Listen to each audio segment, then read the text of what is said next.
Nask here. Today we're headed back to Buzzfeed for another one of their usual question videos they're so fond of making. This time, we're going to tackle their 24 questions black people have for white people. Coming from Buzzfeed, I'm so sure these questions won't be cringy and stereotypical to the point of tragedy whatsoever. So I guess we'll just get on with it then. Here we go!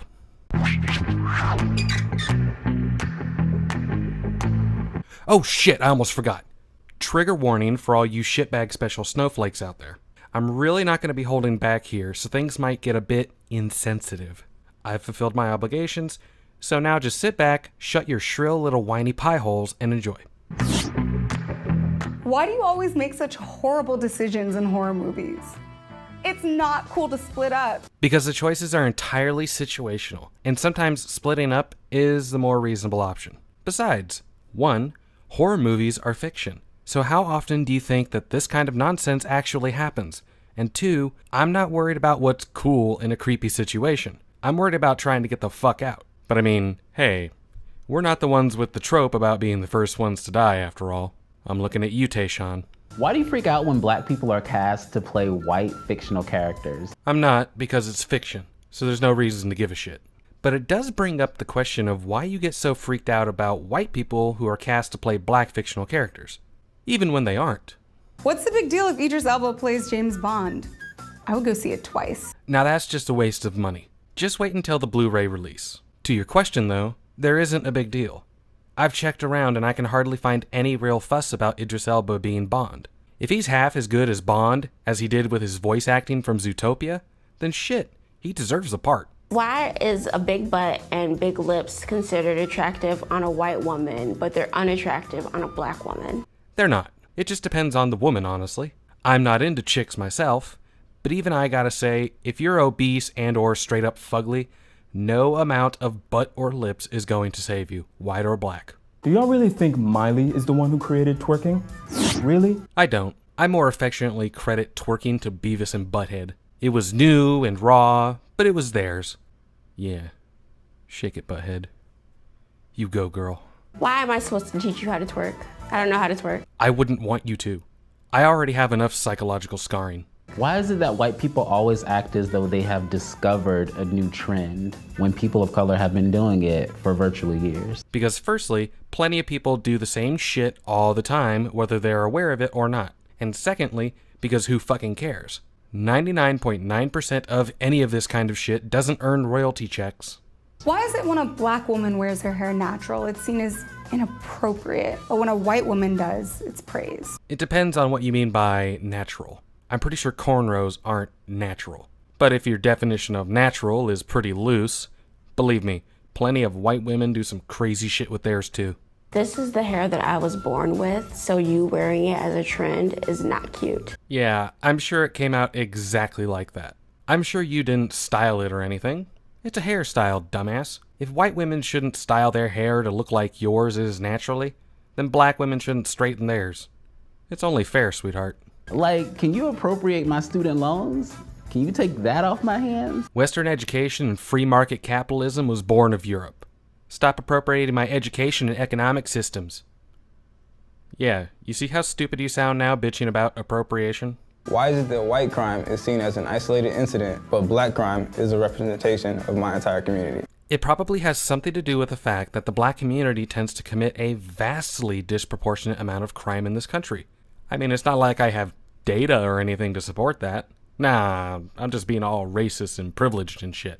When we see a story on TV about a white serial killer, I don't automatically assume that all white people must be serial killers too. And nobody assumes that when they see a black rapist on television that it must mean all black guys are rapists. Unless you are one. A lot of unsolved rapes out there, bro. You could fit the bill. Why does talking about race make you feel so uncomfortable? Because bringing up race every possible chance you get isn't just awkward, it's a little fucking rude as well. Let me bring up race every chance I get with you. We'll see just how comfortable you are with it. At least until you call me a racist for bringing it up all the time. Oh wait, maybe that could be why. Is it because you think that you'll be perceived as racist if you talk about race? If white people bring up race all the time in conversation, then yeah, we're automatically assumed to be racist. Which begs the question, if bringing up race all the time is enough to be labeled a racist, why do you bring it up all the time? You don't really believe that racism is over because we have a black president, do you? Of course not, you fucking tard. Racism will never be over because prejudices will always exist. Having a black president just goes to show that institutional racism does not exist. If the system were racist in this country, it would never allow for a black president. Fucking Christ, how fucking stupid are these people? Like, for God's sake, it's so simple. Why is it so easy for you to notice when there are no white people around, but you hardly ever notice when there are no black people around? Because white people are the majority demographic, and being white as well, it's pretty typical to see plenty of white people around. When there aren't, we'll take notice. No different than you. It's just a fucking observation. Is this shit really that hard to understand? Why is your goal to be colorblind? And there's so many different types of people in the world, yet you can't see color? Would you rather I judge you based on the color of your skin? Really though. We judge based on skin color, we're terrible and racist. We don't judge based on skin color, and we're still terrible and racist. Fucking pick one. You can't have it both ways. We can see color, we just choose not to judge you based on it. Isn't that exactly what you're always bitching about? Being judged on the color of your skin? I could have sworn I heard someone say sometime, "My poor little children will one day live in a nation where they will not be judged by the color of their skin, but by the content of their character." I have a dream today. But no. We're the racists for not being racist. How dare we? Why do you want to say the N-word so badly? I don't really want to say it so badly. I just find it a bit nonsensical when you bitch about the word, then go around saying it to each other like 5 times in a single run-on sentence. It ain't about here, nigga. Crip blood. All that. We out here, my nigga. We all out here. Nigga, I bang them Beyblades, nigga. Fucking me, nigga. Fucking me the diamonds up, nigga. Rockin' real, nigga. Not to mention the fact that I can say anything you can, unless you'd like to segregate language according to skin color. That does seem a bit racist, though. If I don't use it, what makes you think you can? If you don't use it or I don't use it, that's a personal choice. But if you or any other black person can use it, then fuck you, I can use it too. It's only fair. Why do you always want to touch our hair? Who told you it was okay to touch people without their permission? I wouldn't touch your hair with a 10-foot pole. Or anyone else's, really. And who the hell is just going around touching you or your hair without your permission? What kind of friends and company do you keep? Jesus Christ. Get some new friends, seriously. That's creepy. But if I had to give an explanation on why people would want to touch your hair, and I'm sure most people would ask to do so rather than just up and doing it, it's probably because it's so different to what they're used to in their lives, that they're curious. Is Buzzfeed insinuating that curiosity is racist? What the fuck is even going on in this video anymore? Why do you feel like having one black friend makes you a cultural expert or not a racist? I don't, and I've never in my life met anyone who does. All that having even one black friend clearly insinuates is that we aren't a fucking racist.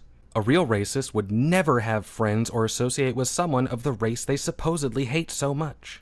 Is your only black friend comfortable with being the reason why you can't be racist? Yeah, otherwise they wouldn't be my goddamn friend. And is it just me, or is the tone of that question trying to insinuate that I'm a racist for having a black friend? You just can't fucking win with these people, can you? By that logic, then I'm not racist. I have a ton of white friends. Basically, yeah.